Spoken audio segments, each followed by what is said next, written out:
Philosophers have pondered the question of fate versus free will for millennia, since at least the time of Plato and Aristotle.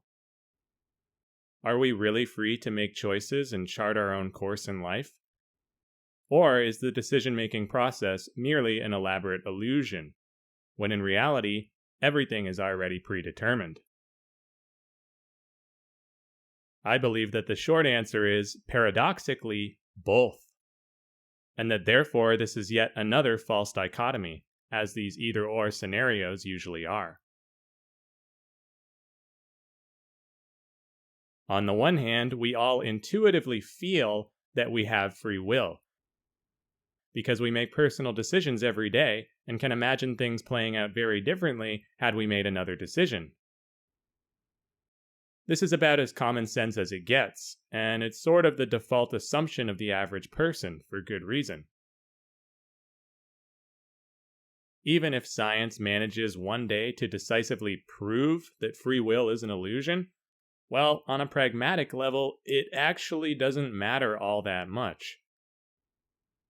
Neuroscientists have already shown evidence of this, by the way, namely that certain areas of the brain activate to indicate a decision before we are consciously aware of it, and this would seem to suggest that free will is an illusion after all. And yet, somehow, literally nobody is lying awake at night tossing and turning over the possibility that we're not free and in control. I doubt even the scientists who conducted the studies are losing sleep over these findings. And this is because the illusion, if that's indeed what it is, the illusion is so strong, so powerful and pervasive, that for all intents and purposes, we do have free will.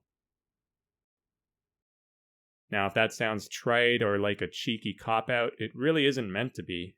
Let me explain.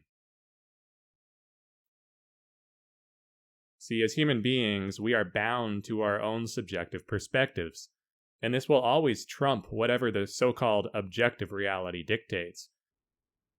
Because our experiences are fundamentally anchored and defined by this being, this mind and body, this identity we currently occupy. As an example, if someone told you that the sky isn't blue, you'd laugh in their face and probably assume they're crazy. Except, they're right. Technically speaking, the sky isn't blue. It's just that air particles in the atmosphere reflect blue light, and in conjunction with how our vision works, that's how we perceive it. There are countless such instances where our human perspective directly influences how we perceive things. We tend to think that what we see or hear or feel is what is objectively out there, but this is a mistaken oversimplification. It's often, perhaps always, the case that our perceptions are mediated by our own biology, and thus nothing we perceive is truly objective. But returning to the topic at hand, I don't believe that the existence of free will outright precludes the possibility of fate. Fate is still very real, it's just more of a big picture thing. It has to do with reaching certain milestones or waypoints that we will inevitably go through during the course of our lifetime. Imagine, if you will, floating down a river with a strong current. It branches off and recombines constantly, and you can sort of steer down one path or the other. You can still maneuver around a little bit and even swim against the current for a while if you want. But ultimately, it's gonna take you where it's going to go. And no matter which distributary you choose to navigate down, they will eventually join up again, such that you are basically destined to pass by certain landmarks. It could be a mountain, or a large tree, or maybe you see a rainbow along the way. I don't know. These are just examples for the sake of the analogy. In real life, these milestones might be where you go to school, or who you get married to, perhaps even some traumatic event that needs to play out as part of your karma. So this is how I conceptualize the relationship between fate and free will. We have free will at the micro level in the day-to-day, but not so much at the macro level, at least not to the same extent. Many spiritual teachers claim that one of the major reasons we're born here is to learn certain lessons, in which case these fated events could be seen as your own sort of cosmic curriculum. These are the life lessons you've agreed to undertake before reincarnating in your present life.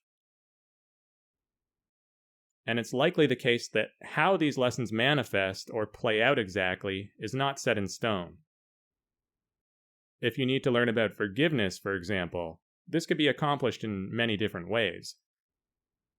Perhaps you're betrayed in a relationship and learn to forgive in that way. Or maybe you're the perpetrator of some injustice and you need to learn to first forgive yourself. It could be any number of things, but one way or another, you're destined to learn the lesson at some point. And so, in this way, free will and fate don't have to be mutually exclusive. I don't think that's the right way to view it. Rather, they can be integrated and regarded as complementary counterpoints to one another, keeping everything in a state of balance and divine harmony.